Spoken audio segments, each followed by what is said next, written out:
রয়টার্সের 10 জুলাই 2026 তারিখের প্রতিবেদন অনুযায়ী বাংলাদেশের রাজনৈতিক অঙ্গনে নতুন করে তোলপাড়।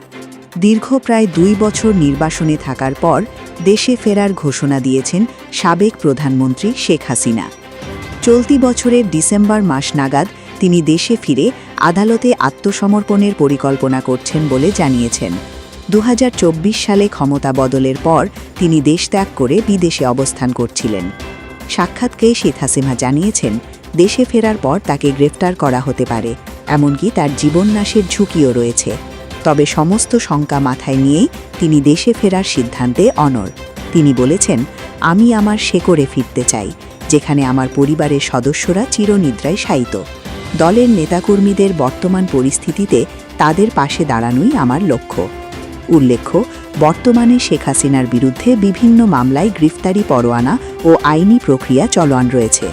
তাই এই ঘোষণা বাংলাদেশের চলমান রাজনীতিতে এক বড় ধরনের আলোচনার জন্ম দিয়েছে। নামুল ট্রেডার্সে Thai glass, SS steel, PVC ceiling, MS লোহা, সিসিটিভি, ইলেকট্রিক টাইলস ও স্যানিটারি মালামাল বিক্রয় করা হয়।